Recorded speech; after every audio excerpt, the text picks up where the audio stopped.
All right, let's jump right in, folks. Ready for some serious Champions League drama? Always. We're diving deep into that Real Madrid Borussia Dortmund showdown from October 22nd. Talk about a match that kept everyone guessing till the very end. Dortmund walked into the Bernabeu, undefeated in their last 5. Yeah. Looking really a well-oiled machine. Absolutely. Haller, Brandt, Bellingham, they were all firing on all cylinders. Yeah, you could feel it right from kickoff. This wasn't going to be a walk in the park for Real Madrid. No, Dortmund had this aura of confidence, and that discipline. It could really throw off your opponent. Oh, for sure. Everyone was waiting to see how Vinicius Jr. would, lead the attack, break through that Dortmund defense. Right. It wasn't if he'd score, but how he'd do it, right? Exactly. Any true Madrid fan was feeling optimistic, of course, but man, you could cut the tension with a knife. Oh, yeah. The atmosphere was electric. Now, here's where things get really interesting. We've talked about Dortmund's form, but nobody, and I mean nobody, expected what happened in that first half. I know, right? It was a total shock. 15 minutes in, Brandt sends in this perfect cross, and Haller, bam, heads it straight past Courtois. Beautiful goal. Textbook. Yeah. But the stadium was stunned. You could feel it. It was a statement, Yeah. Like, hey, we're here to play, and we're not backing down. And before Madrid could even regroup, Boom, Moukoko slips past the offside trap. 30 minutes in, 2-0 Dortmund. the Bernabeu went silent. Yeah. Seriously, you could hear a pin drop. I'll be honest, at that point, I was worried for Real Madrid. Me too. What was going through your head watching that unfold? Dortmund's tactical execution was flawless. They were pressing high, forcing errors, and those counterattacks. Lightning fast. Exactly. That second goal especially, it showed where Madrid was vulnerable. That high defensive line, Moukoko just exploited the space brilliantly. You could see the doubt creeping in, for sure. Ancelotti had a lot to think about at halftime. Something had to change.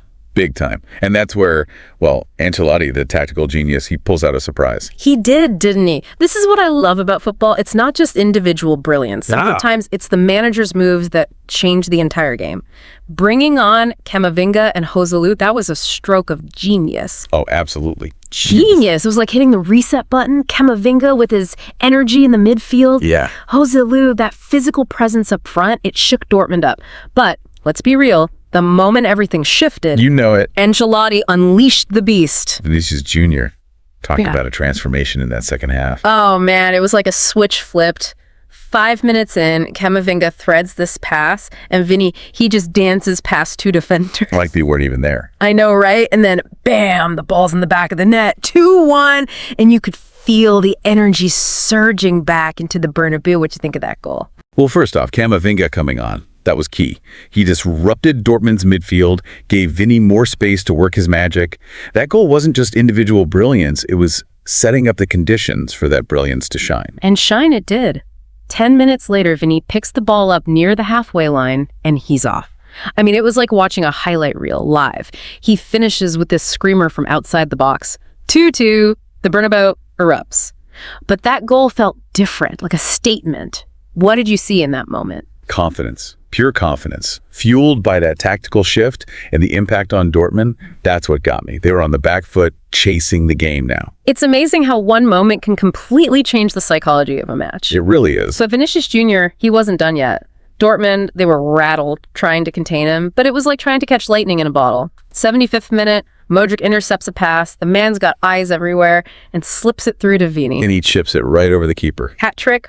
3-2 Real Madrid, and the stadium goes wild. How do you even begin to analyze a goal like that? For me, that goal was all about the combination of individual skill and tactical awareness. Modric's interception, it shows how Real had stepped up their intensity.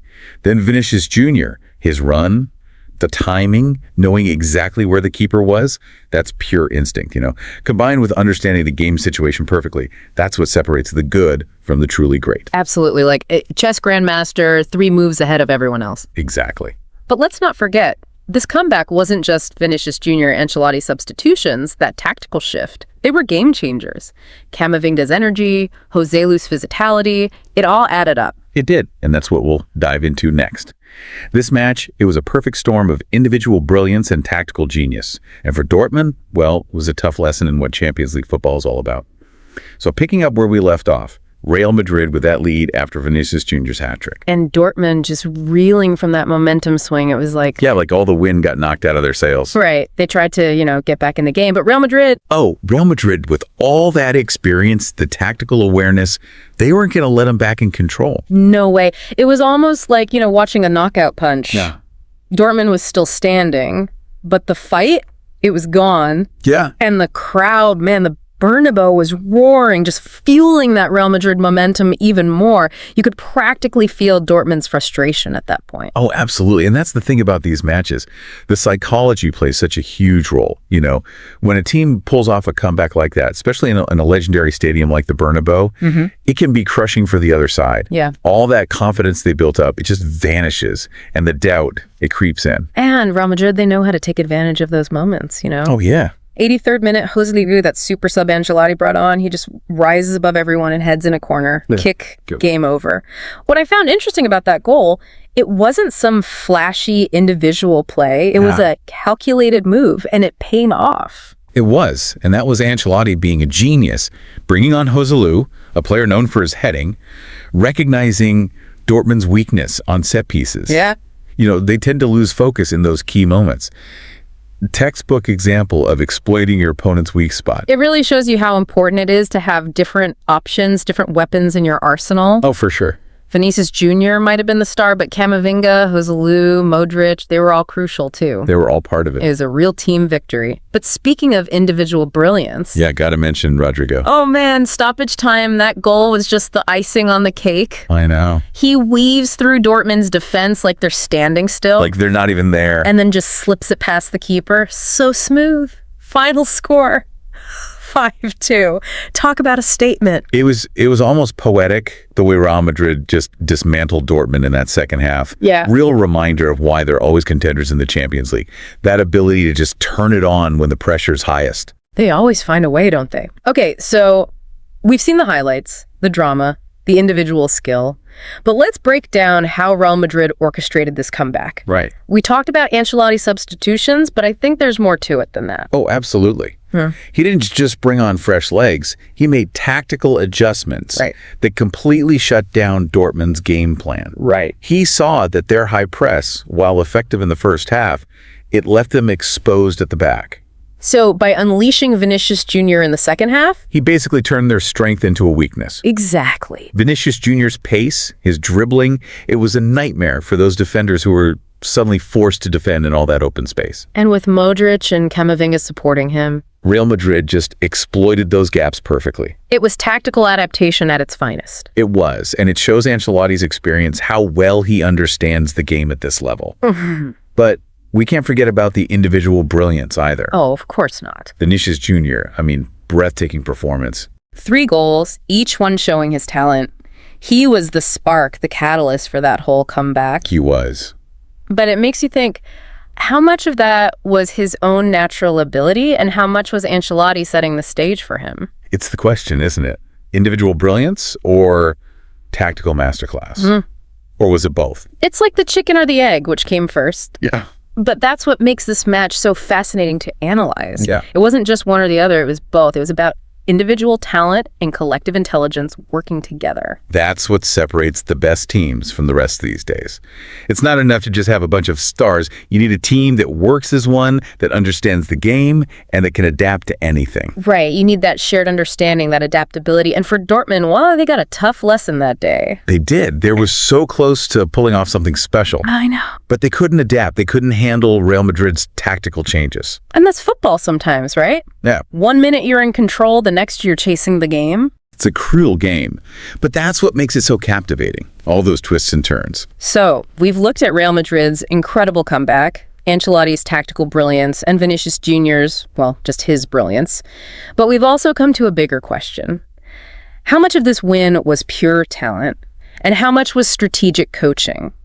Something for you, the listener, to think about as we head into the final part of our deep dive. We'll be looking at the wider implications of this match, what it tells us about the direction European football is heading. Stay with us. We've got a lot more to unpack.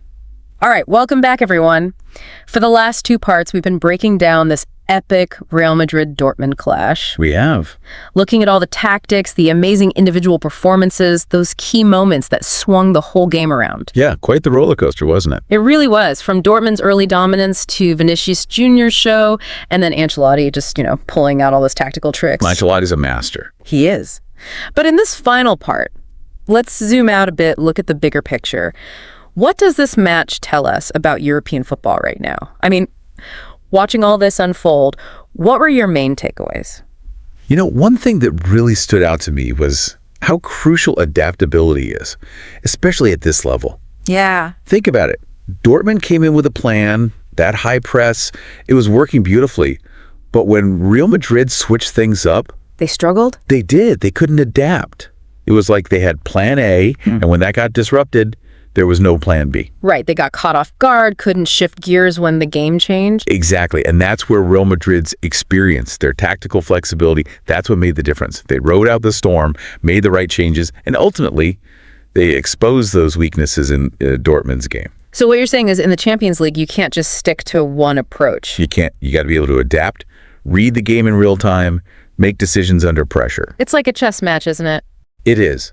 A chess match at 100 miles an hour with the highest stakes imaginable. In a tournament like this, where you're facing the best of the best, each team with their own strengths and weaknesses, you have to be able to adapt. You can't just show up with a plan. You got to be ready to ditch it when things change. Exactly. And that brings us to this interesting evolution we're seeing with individual brilliance. In the past, you had teams built around one superstar. Maradona, Cruyff, Ronaldo back in the day. Right, but these days, it seems like it's more about how that individual talent fits into the overall system, the tactics. It is. It's about integration. Vinicius Jr. was clearly the star for Real Madrid. 3 goals, unbelievable dribbling skills. A constant threat, but even his talent wouldn't have been as effective without Ancelotti's tactical setup. You're right. Ancelotti knew how to utilize that talent. And that's what makes this match so fascinating. It wasn't just Vinny being amazing. It was more than that. It was Ancelotti understanding his talent, creating the right environment for him to thrive, and then giving him that freedom within a structured system. It was like a symphony. Yeah. The individual brilliance, but the conductor, the one who brings it all together. And that takes us right back to the question we asked before.